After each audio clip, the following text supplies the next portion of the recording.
showed in that report put out that you have duplicate and repeated payments detected. 2024 alone accounts for over 2/3 of total spending, while you've had within 2026 alone 324.88 million naira on Estacode's air tickets and related expenses. The red flags identified include duplicate payments. Police has about 10 million naira paid 3 times to the same beneficiary with the same details. Office of the Secretary General. Forgive me. Yes. So the office, yes, OSGF basically has 6.6 million naira duplicated on the same day. You also have, in terms of repeated transfers, NIPSS, multiple payments with slight reference changes of 7.6 million naira. And so key questions are being raised about that. But GovSpend did ensure that this report was available based on the data that they have tracking government spending. So yes, like I said, over 100 million Nigerians projected to live in poverty, while the executive arm seems to maintain a multi-billion naira travel budget. A few questions coming out of there. Every trip is defended, well, perhaps most of the trips, if not all of them, are defended as seeking foreign investments. And so some people are saying, perhaps even if you were going to do all of this spending, we should start to see the return on investments. Let's see the receipts, if you will, right? Can we measure the tangible inflow of foreign direct investments against the outflow of Estacode, where we have seen an expenditure of 22 billion naira? Can the presidency, for example, provide a breakdown of which specific multi-billion-dollar deals signed in any of these years have actually hit the Central Bank of Nigeria's accounts to justify this travel bill? Again, 2024. Not a lot of information available on that one, but that year alone accounts for over 60% of this $22 billion bill. Billion naira, forgive me. 22 billion naira bill. So even if you can't account for all the years, can we see what happened specifically in 2024? Some of the questions that some people are asking. Then there's also the seeming refusal of our Nigerian bureaucracy to modernize. We have so many ways that leaders around the world are ensuring that some of these meetings are had using technology. So you have virtual meetings happening in different parts of the world. I understand that there is a sense in a physical meeting some of the time, but is it possible that we could have reduced this huge amount by cutting down some of these travel costs, by having some of these meetings had virtually?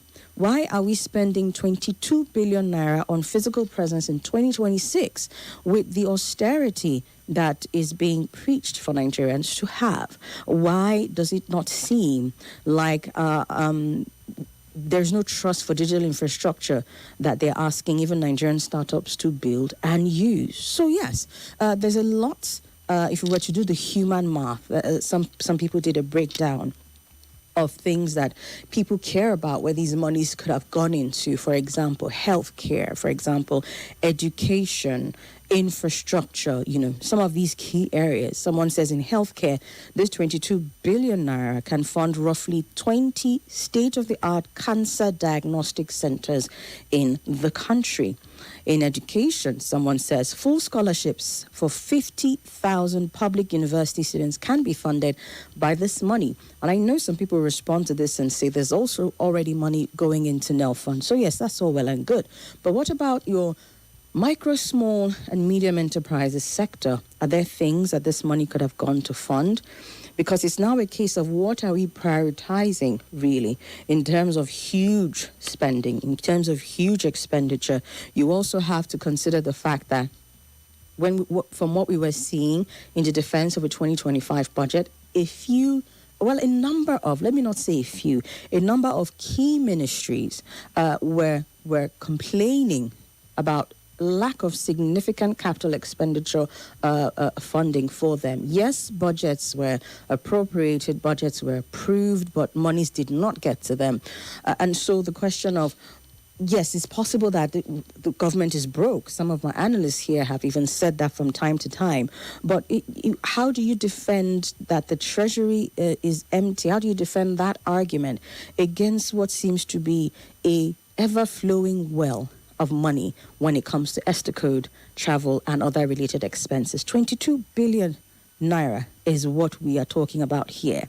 At this point, where does diplomatic engagement cross the line into fiscal irresponsibility? Or perhaps, as I open up the phone lines, you may be able to have something to tell me as to why this cannot be termed as fiscal irresponsibility. But these are some of the assertions that some people are saying. You can do much more in other key areas that have direct impact on the lives of people without spending so much on Estacodes and travel. So we're opening up the phone lines right now.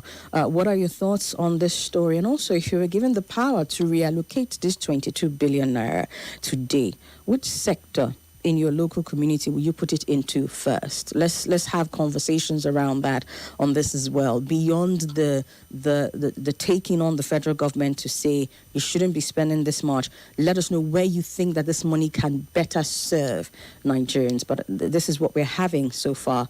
22 billion naira on Estacodes and airfares and other related expenses. As coming out from the MDAs, 0809-597-4869, and on WhatsApp, 0809-993-0137. Perhaps I can take a call or two before I go into the commercial. Looks like I have a voice note here. I'll play that in a little bit, but let's talk to you first. 0809, again, 597-4869. And on WhatsApp, 0809-993-0137. Hello? Hello? Welcome. Hello? I can hear you, sir. Go ahead. Good afternoon. Good afternoon. My name is Monday calling from Wosetu. Mr. Monday, go ahead. For me, this money should have channeled to health, because someone in FCT will visit all these government hospitals. There's nothing to home to write about. Apart from, because I was sure when I visited it last 2 weeks, just to buy a card to see a medical doctor, a consultant, 4,500. How can a poor man afford it? This is inside the FCT. What about the rural area and the state and local government? There's nothing to write home about. And had it been our leaders stop traveling for medical jamboree in abroad and then try to make things work for us, for all of us to go and them too, visiting our hospital. We wouldn't have find ourselves where we are. Look at just to travel abroad, 22.something billion. God, what a shame. What? It is not left for Nigeria to decide who and who to rule us. Thank you. Have a nice celebration. Thank you, sir. All right, he says he'd rather that money went into health, and that's key, really. We'll come back after this. Stay with us. More talk, news, and sports after this. At Salamaris Primary School, we do not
Audio Jungle.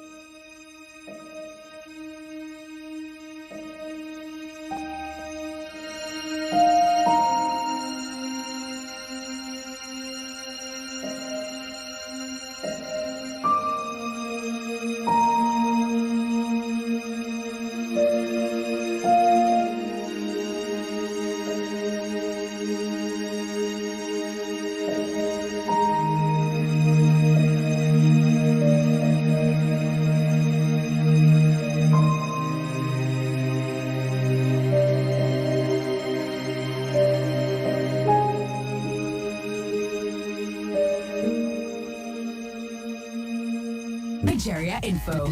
Let's talk. This is Hard Facts. Hard Facts. Hard Facts. On 95.1 Nigeria Info.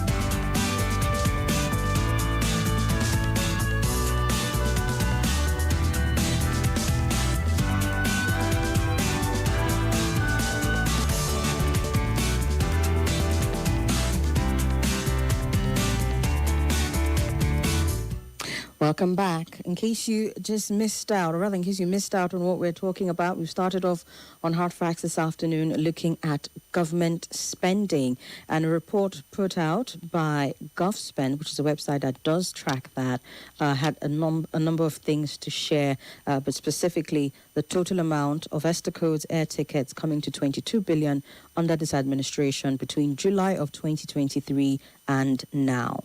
Let's hear from you, but before then, just to get a clear picture of why this is a bit of a concern, not just in the total amount that was spent, but also some of the key issues that were noticed according to what was put out in this. Listen. Of the Accountant General of the Federation, 5.15 billion naira. Federal Ministry of Sports Development, 3.56 billion naira. National Agency for Science and Engineering Infrastructure, 1.8 billion naira. Federal Ministry of Finance, 1.4 billion naira. National Institute for Policy and Strategic Studies, 802 million. Beyond the figures, troubling patterns emerged. Multiple cases of duplicate and repeated payments were uncovered. Police formation recorded a 10 million naira payment 3 times with identical details. The Office of the Secretary to the Government of the Federation processed duplicate 6.6 million naira payments on the same day. At NIPSS, repeated transfers of about 7.6 million naira were observed.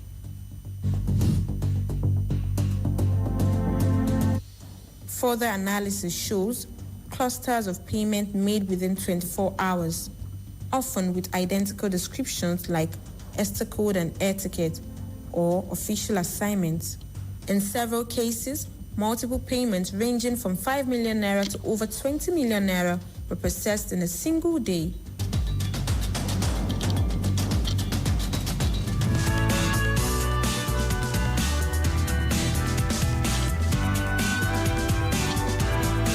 All right, that insert was courtesy of Daily Trust, who did an explanatory video on the concerns around this 22 billion naira spending. So let's get back to you now and talk.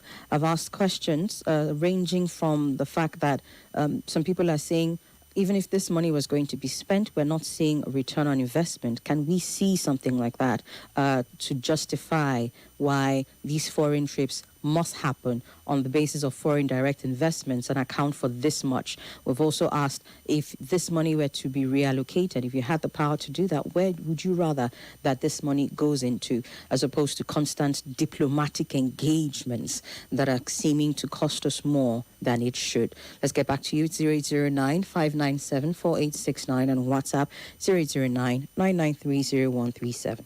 Good afternoon. Hello. Good afternoon. Yes, hello. Welcome. Hello. Yeah, good afternoon. My name is Abdul calling from Maitama. Go ahead. All I know about those missing money, they are in the personal pocket of those people surrounded the government of the day. How can you use this money to say you are going to look for investor? Investor is the one that will look for you if you have a proper level playing ground for genuine-minded business people to come and invest their own money.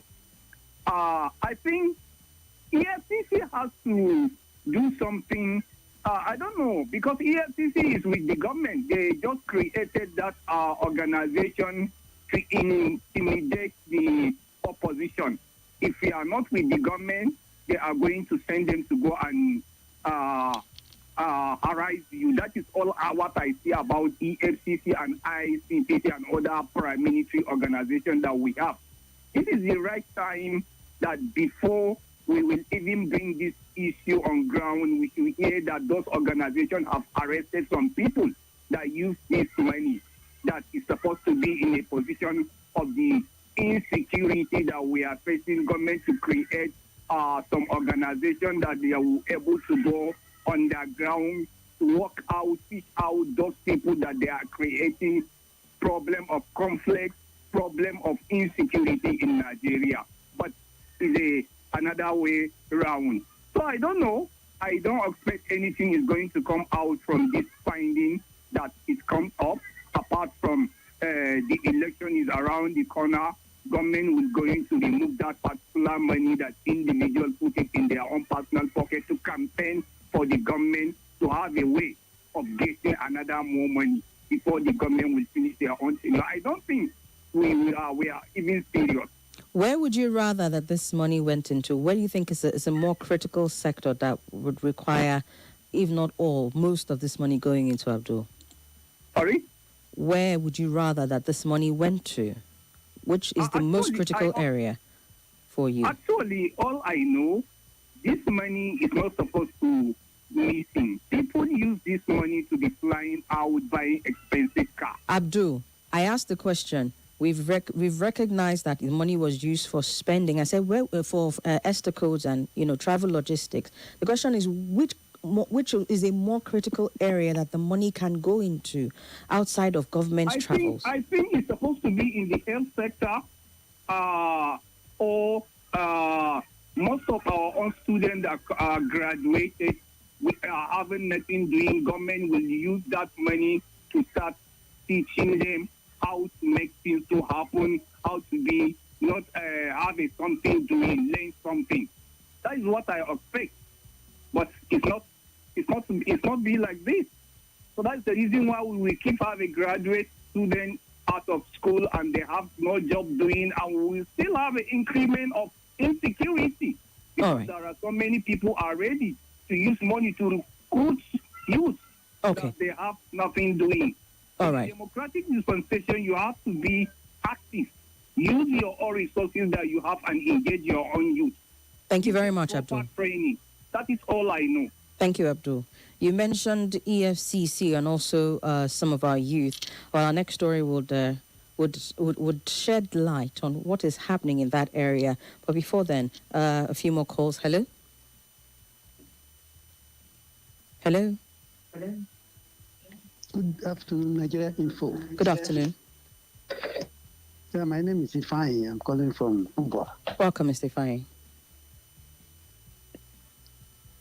Yes, we are talking about this is purely what should be referred as misappropriation of resources.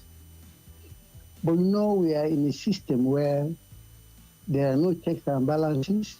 Those who are supposed to be bosses do what they are not supposed to do, and then their subordinates key into it to do exactly these things.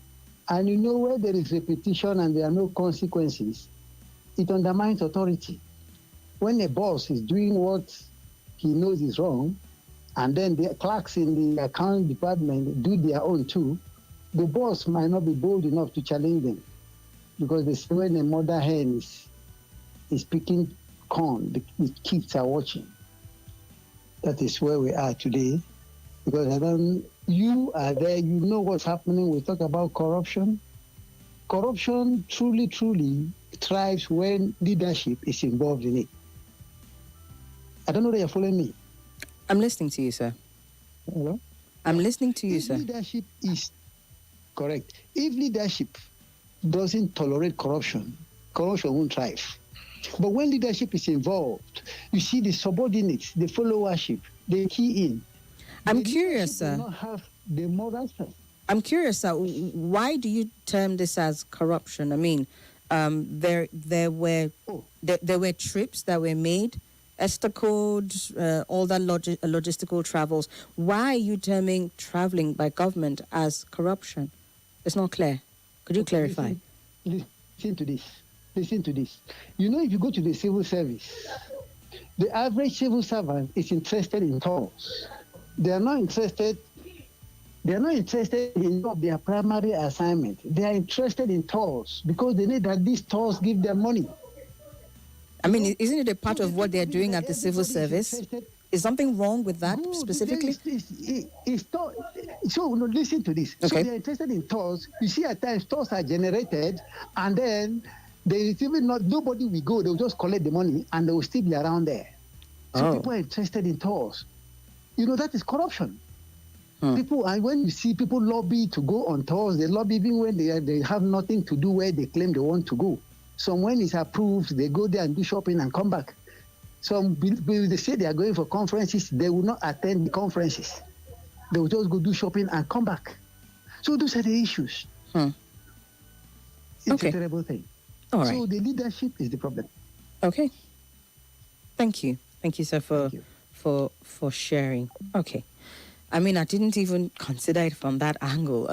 I was having a conversation with someone, and they were pushing it from the point of, look, this is a case of patronage, in that maybe they use these trips to sort of like reward or compensate, for patronage. Or I don't know how else to describe it. I'm not clear, because even I was struggling with what this person was saying, but that's something that he put forward. I'm like, okay, that's an interesting angle. But to now hear that, among the civil service, well, I mean, this spending really was accredited to ministries, departments, and agencies, and it's the civil servants you have working in those areas.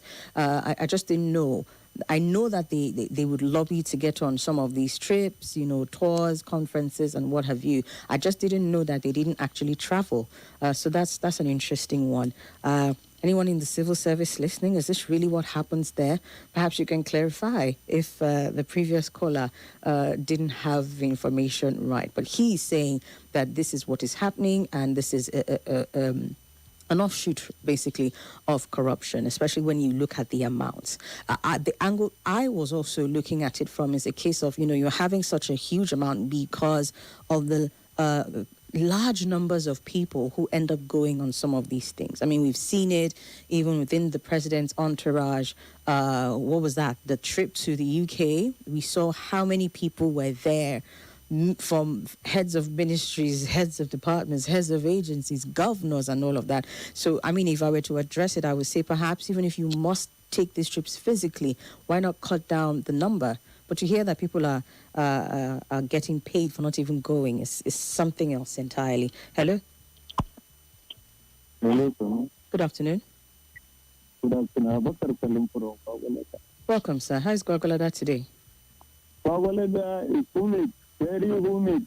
The cloud is gathering. Gathering clouds is good. Of rainfall.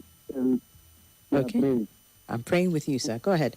So that we can have a relief. Thank the last caller. He has shed a lot of light on how we here in Nigeria we control generation of income, public income, but nobody controls spending. We spend recklessly. Some unnecessary logistics, traveling, whatever, is just in call just to spend the public money recklessly. A lot of things go behind. That is why, and again, we don't spend to invest. We spend to lavish public money, public funds. That is why we are not growing. We continue repeating. We go in the cycle. Thank you. That is my thing. All right. Thank you, Mr. Baka. Good to hear from you. And Stanley updates. I see you on Facebook. He says, happy to see you today. Well, same here as well. Thank you for letting us know that you're watching all the way live from Ontario. Okay, let's move on to our second story this afternoon. Abdul had said a few things about the EFCC and their role, and then the students and all of that coming from the Estacode conversation. Well, the executive chairman of the Economic and Financial Crimes Commission, Olanikpekun Olukoyede, has raised alarm, stating that about 6 out of every 10 students in Nigeria is involved in cybercrime. He stated this at the 8th biennial conference of the Committee of the Pro-Chancellors of State-Owned Universities in Nigeria, held in Kano. According to him, he says the findings from investigations and field operations by the Commission revealed widespread involvement of undergraduates in internet fraud and related crimes. 6 out of 10 is the number that he's stating. He says his research in the last 1 year showed this statistic, and it's a very disturbing situation. He also disclosed that many of those arrested in recent cybercrime operations were students, adding that some had even compromised the integrity of the academic system by allegedly placing lecturers on their payroll. Interesting that he placed the responsibility of the compromise on the students, not the lecturers themselves. But Olukayede cited a major operation in Lagos where 792 suspects linked to a transnational cybercrime syndicate were arrested, noting that a significant number of them were students. He said the operation, powered by AI tools, exposed the scale and sophistication of cybercrime networks operating within and beyond Nigeria. He also expressed concern over the growing trend of Yahoo Plus, where suspects combine internet fraud with fetish practices. And then he called on the university authorities and governing councils to take urgent steps to curb this menace, including strengthening institutional controls and collaborating with law enforcement agencies. He urged pro-chancellors to establish AI-driven governance systems to enhance transparency, detect fraud, and improve financial accountability in universities, as most of them still rely heavily on manual systems, which make them vulnerable to fraud, such as ghost workers, inflated contracts, and diversion of funds. Okay, this particular line is very, very true for a lot of these tertiary institutions. The question I have is he saying that a lot of what is done in terms of cybercrime by undergraduates is affecting the integrity of these systems within the tertiary institutions? Well, he says a university that lacks financial accountability cannot credibly train future professionals, and so the integrity of the universities is a matter of national security. 6 out of 10, he said, according to his investigation in the last 1 year. And someone asked, is this based on empirical research across all 270 plus tertiary institutions in Nigeria, or is it an observation based on the profile of those currently in EFCC custody? And then you also have some major concerns. Does this figure align with what you see in schools and campuses across the country today in your neighborhood? And if it does, then perhaps we have a bigger problem to fix, beyond what he's urging to happen within those tertiary institutions. But it will really rest on what your observations are, because if really and truly we're hearing that this is the case, and you can also attest to that, then we know that we need to go way back and fix some of the problems. Obviously, hunger leads to crime. Cybercrime, however, often requires initial capital. You have to buy devices, you need to power your operations and all of that. So someone asked, is this more a crime of survival or a crime of greed fueled by a get-rich-quick culture? And that get-rich-quick part is perhaps what we'll be needing to deal with more, again, than what was suggested by the EFCC boss.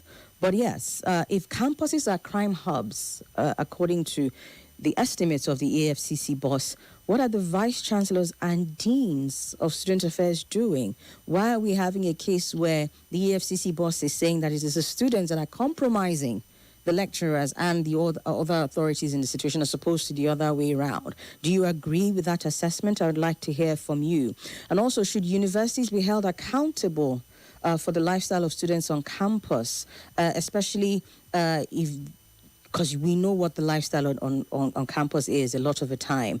Who takes the brunt of the responsibility here when it comes to fixing what the EFCC boss is saying? 6 out of 10 is a very troubling statistics. They're suggesting digital skills as an alternative for the universities if we were going to fix this. Do you agree that that will indeed fix this? Are universities actually teaching the kind of high-level tech skills that pay as well as fraud does so that they have alternatives? There's so much to unpack with this conversation.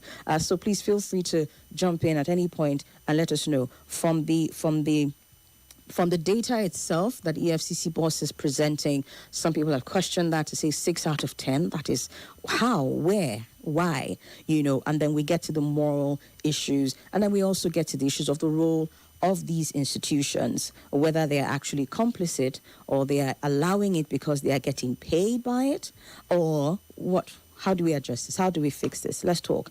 Hello? Hello, good afternoon. Yeah, hello, good afternoon. Welcome. Yes, my name is Kennedy.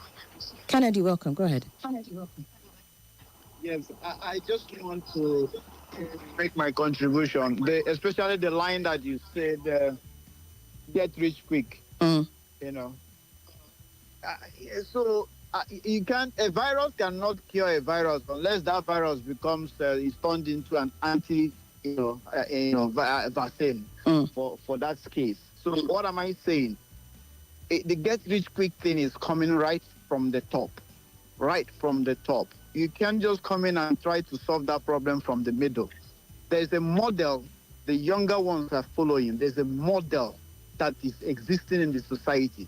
You do everything possible to get into a political office because it is a manufacturing plant for rich overnight.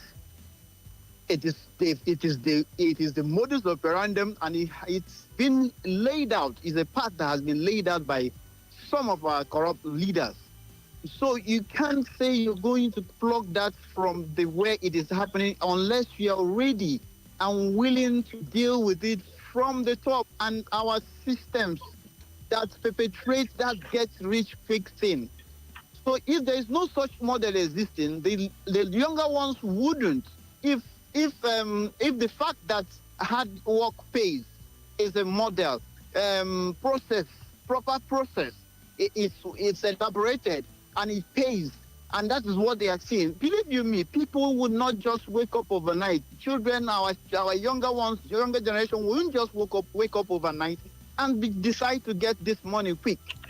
It's transmitted, it's transferred. It's not just something that we are talking about these children without. You can't alienate. EFCC chairman can come out and say these children. Look right to the very top. All the agencies, including that one we are talking about, everywhere should be thoroughly dealt with and cleaned up. And people should start doing things procedurally and believing that things should work step by step accordingly. Okay. Not fast track. No fast track. Okay. Thank you. All right, then. Thank you for sharing. Hello? Hello. Yes, sir. Welcome. Thank you. Good afternoon. Good afternoon. My name is Monday, calling from Wusesu. Good to have you here, sir. Go ahead. Yeah, thank you. The EFCC chairman saying this, I could remember some years back when I was having discussion with my father, he said something to me that I find it difficult to forget it. That children don't listen only to what their parents tell them, but they do what they see their parents doing it. Right from on top, when they are living that kind of politicians have made things so expensive, them and their family, they are the ones. What are you talking about? Corruption starts from on top. Let him start the clean up from on top with the EFCC too. If it happen like that, things will go well. But as far as you start from somebody that is because that person is lower, what about those that are on top? We don't stop doing it. Let them make a law and then use as an example for all these corrupt politicians that you hear the nation from court to court, and at the end of it, silent, nothing happened to them. What did he expect? Children are watching. What you do, your children are watching, and tomorrow they will try to do it and then see the outcome of it. If it is good, fine. If it is bad, then you will be the one to shoulder the responsibility because you failed to teach them and to show a good example to them. Thank you. I have another invitation. All right. Thank you. Hello, Somi. The EFCC boss saying 6 out of 10. And Somi, you're asking who is going to fix what? When professors are allegedly rigging elections for some corrupt politicians, they are professors who are supposed to be models. I rest my case. Disagree with that one. Did I do a bad thing by asking? We can still fix it even if we know where the problem is. Ferdinand from Galadimawa says, good afternoon, Somi, and all worthy listeners and followers of this great station. These Estacodes and travel expenses are just avenues of corruption. Check procurement, you will be shocked, Somi. Now, talking about proper application and allocation of such funds, we have a lot of underfunded sectors that require attention, such as primary healthcare facilities, public transport system, educational facilities / welfare of teachers, and so on. All right, thank you so much. Let's take this one. KD Omawe says, well done work, Sumi. The amount reeled out in that report as amounts being spent for foreign travels is mind-boggling and very disturbing. That this is the tax manner this government is collecting from suffering Nigerians. I don't think the figures includes those from the president's speech. I'm not sure. I'm not clear on that. It says that it's corruption because the report shows that they are duplicating payments and so on. It's very unfortunate. This money should have been channeled to the health sector. So please take a visit to any of the government hospitals around 9 a.m. to 4 p.m. The crowd you will see will make you weep for this country. We shall be delivered. I hear you, KD, and like I said, we're going to be speaking on that crisis sometime in the 5 o'clock hour and trying to figure out what exactly the problem is. Let's see. Hello, sir. Hello. Mr. Denny, can you make a contribution in 50 seconds, please? We have a commercial coming up. Okay, I will try. Okay. Denny is my name. Welcome. I'm calling from Airport. All right, sir. University has a role to play in reducing cybercrime among the students. But number one, I want to say that I don't believe that figure, that statistics. Why? It can be 60% of the students. 6 out of 10. Why? Mr. Denny? Yes. Okay, go ahead, sir. I will encourage research and test that findings again. Number two, certificate is awarded in university based on character and on learning.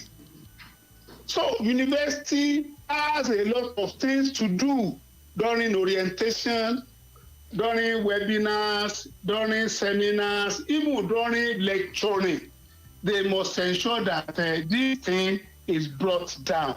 Because if we are producing criminals, then what's the essence of having a society? They will come out to pull down the society at the end of the day. That's why we all hands must be on deck among university administrators to ensure that this. Hello, sir. Okay. All right. We got you. We got the major points that you wanted to make. Let's come back and talk some more on this. Stay with us, please. Stella Maris Primary School, we do not only encourage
everything matters. I think it all factors in.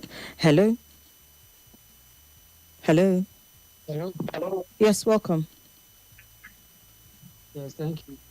All right. Your voice is rather low. I didn't hear you. Yes. I want to... What's your name, please? React to the FCC chairman. My name is Lukman, calling from Zamani. All right, Lukman, go ahead. I want to react to the FCC chairman.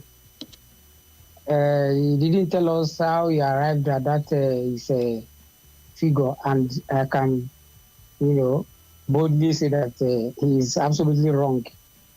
I mean, logically, you cannot tell me that if you say 6 out of 10, that's including the guests, and you hardly find Yahoo female. I don't know. I've hardly seen. I mean, you said he was categorically wrong. So I thought you were going to categorically tell me what the numbers would be instead. No, I have not conducted any empirical studies, or any study to arrive at any. When you are giving statistics like that, you have to base it on, on the empirical facts. And you must have used some research tools, but you didn't tell us. And from that, why I disagree is that I have not seen a female Yahoo. I see. Yes, I've only seen boys. So if you say 6 out of 10, is he saying, what is he trying to say? Is he saying all the boys or including guests, which is not possible if you are saying guests, because guests are not in that industry. They be very few, but I haven't come across them all. So he's just trying to speak. So you should not shift the blame on the university. The university are doing their best. If there is any level of education in Nigeria where you have some level of, discipline, I think the higher institution, I should give it to them. In terms of, even against zero tolerance for exam malpractice, among other misconduct. Higher institutions, they are trying a lot. So you should not shift the blame. You should blame the politicians, who have impoverished the people, including the parents of those who are going to Yahoo. I'm not an advocate of those who are doing Yahoo. I always discourage even a group of young people that I do mentor that there's no way there at all, that there's no chances that you're going to end well in zero. So I'm not, but if you look at the children of these students, and it's a social issue. It's something that they took from home, they took to school. It's not as if they started in an institution. No, many of them started it from streets. When they were in secondary school, when they left secondary school, not much to do.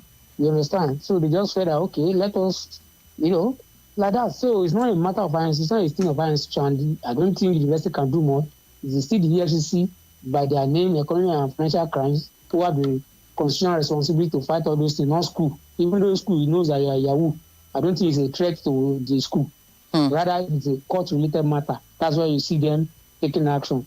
But at least so the schools can maybe report, petition, if they see any such students. But I think the question there will be what will be the grounds for which they will petition that student? Say they are living a lavish lifestyle or what? I think that for me is a question. If the schools were to do something about it, perhaps. What do you think? No, I think it's not within the purview of the school, because school has other things that relate to academics and even disciplinary, that relate to school issues. So this one is absolutely not within school. It doesn't affect, I don't see how it affects the school. So I don't see why schools should be burdening themselves too much on this. It's something, it's a state something, related something that government is the one that should do more by, making condition of living improve, whereby the parent too and the children too, whenever they call upon their parent, the parent can speak to them. Because if their parents are not okay and the children put call through to them at home that they need something, they cannot provide it, they have to look for means. I'm not encouraging it, but that's just reality. You should direct his advice to... Important question. But perhaps we would say, not be addressing criminals. Who actually is responsible for deterring out of these criminals? And again, that is working on the assumption that the 6 out of 10 is the number. The EFCC boss says he came up with that finding based on his 1 year, funds 1 year, he's done over the past 1 year. That might perhaps may be best. So while you're cautioning against societal awareness, against politicians and how they go to turn it down, report it. It's all so we would fix it, but that we don't have this before you know what 8 out of 10. Question is, how do we do this from me? Yahoo has been a thing since I was much younger, but we've had party that in one way or the other has not seen this activities of these criminals, what to call them that, wane. Instead, it has increased. Perhaps in my time, I will fight 6 out of 10. Somebody is currently fighting 6 out of 10 now. But if we're not doing anything to stop it or stem the activities, whether it is from the politicians, whether it is from the systems, whether it's from the institution, or even the homes where these children are being raised, poverty notwithstanding, because I'm say that they're linking with the politicians, they're leaders in our sphere as well, who are not criminal-minded. A number of people who are doing great things and who are thriving based off of legitimate businesses and legitimate endeavors. Can we say that everything that is happening is strictly as a result of our politicians? Well, parents also have their role to play.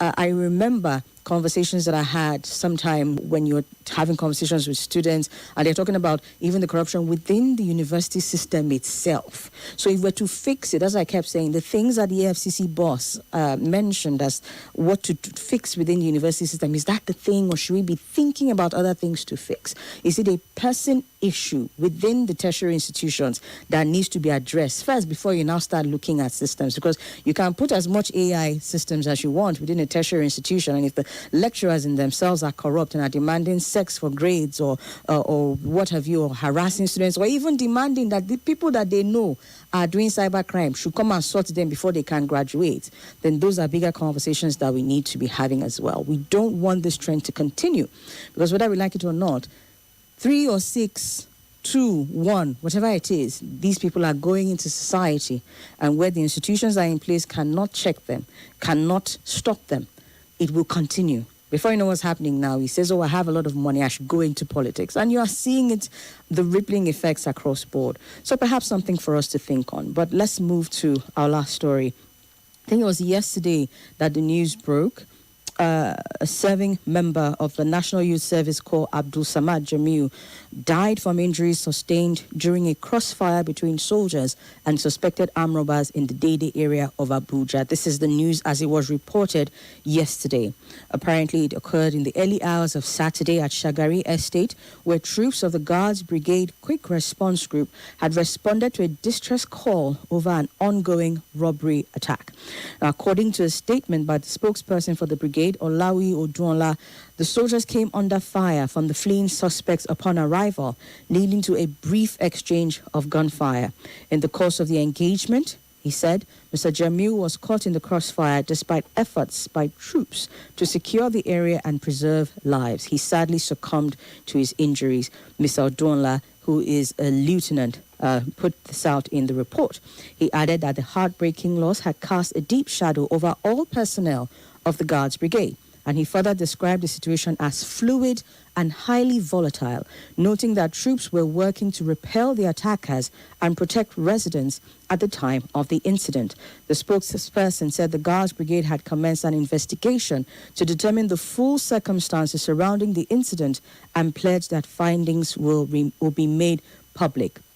This was put out on the, I want to believe this is the X handle, the Nigerian Army handle at HQ Nigeria Army was posted on April the 26th, 2026, saying the tragic loss of NYSC Corps member during armed robbery incident in Dede. And then he went ahead to state all of the things that I had already read out to you earlier. Unfortunately, I don't even know if I should use the word unfortunately to describe this, but apparently the family came out with a different recounting of the incident. And, the sister spoke. I think his father also spoke. And then Premium Times went ahead to do an investigation. And according to their report, as posted today, the bullet that killed the 24-year-old Corps member, Abdul Samad Jamiu, in Abuja on the 25th of April, pierced through the door to his room, struck his skull, and left visible damage on the wall behind him. So much so that traces of bloodstain were still evident at the scene hours later. Other reports state that when this incident happened, the members of this brigade who were conducting the operation also asked that some vigilante members go in and clean up the scene. Questions are coming out about that one as well. But also, the family accounts came out as well, and it is contradicting the Nigerian Army's claim that the deceased was killed during a crossfire. According to the report by Premium Times, indeed, residents of the area told them that the military had been engaged to provide security to the community. However, there were instances, again, this is coming out of Premium Times, of soldiers brutalizing residents while trying to carry out their duties. A resident who asked not to be named for safety reasons recalled an incident where the soldiers rounded up a motorcyclist and beat him up. And they said this happened about 2 months ago. One of them sustained injuries, and according to this person who was giving their account, the person was yet to recover. In the instance of the late Abdul Samad, however, the family members are saying it had all the makings of a targeted killing, because apparently the soldiers forced their way into their one-story building in Shagari quarters in Dede and proceeded straight to the deceased room, tucked away in a far corner of the house downstairs. The deceased younger sister, Farida, was the only person at home with him, according to this report, and the parents had traveled to Okene to bury their paternal grandmother. The younger sister reported hearing a loud noise which jolted her awake around 2 a.m., and out of concern, she stepped out of her room, went downstairs, and encountered 3 men in military uniform. There was some interaction back and forth before eventually she was allowed to move into the room where her brother was and found his body there. Now, there's a lot going on with this report, to be honest. The father who heard about the news because, the daughter was allowed to call him, picked up the phone, called him, and then, he had to start making his way back into Abuja, according to the reports. And, we then had the deceased father, Sani Jamil, who said he questioned how the armed personnel gained access to his home, proceeded to his son's room, and shot him without verification. There are pictures, showing the picture of the home, the picture of the wall, and also where the bullet made impact through the door, and went ahead to do its damage. Apparently, he spoke to the military officers right then and then when his daughter called him. And eventually, he had a lot to say about the issue. The father added that he had reported his suspicions to the police, who eventually came to the scene, maintaining that he believed the soldiers may have been acting on prior knowledge, external instruction, or reckless impulse, because he didn't understand how they gained access to his home. As for the military investigation, indeed, military investigation is ongoing, like I said. When the military put out their own report, they did say that investigation was going to be carried out. So we know that military investigation is going on. But at the same time, the report by Premium Times said that the family was visited twice. Once by a brigadier general who came to the family home on a condolence mission, and the second time by military operatives also. So yes, investigation is ongoing, all of this happening while a life is lost, but the father is demanding justice for his son. He's insisting that the false narratives circulated by the military, they should be corrected, stating that the army should either retract it or issue the true version of events. So we now have a he said, or they said situation happening here. This is very, very unfortunate. I can't imagine the pain that the family is going through right now.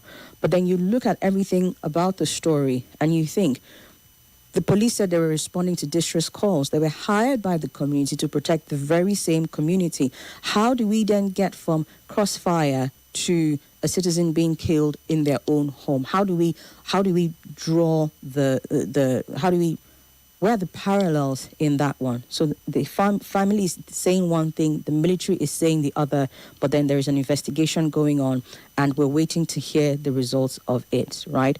The concerns about the physical evidence and what he's saying, a report suggests that the bullet trajectory goes from the door through the victim's head and into the wall behind, which contradicts the narrative of a fluid outdoor gun battle. So what are the issues here? Who is responsible?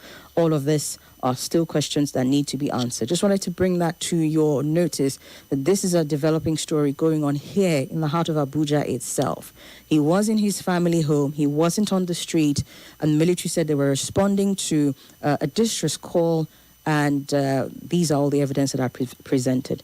So yes, we will be hearing from you right after this commercial, more on your thoughts, perhaps on all the other stories that we've shared, and even on this one after this. Stay with us.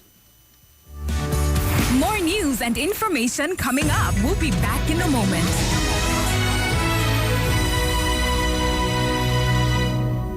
This is Nigeria Info.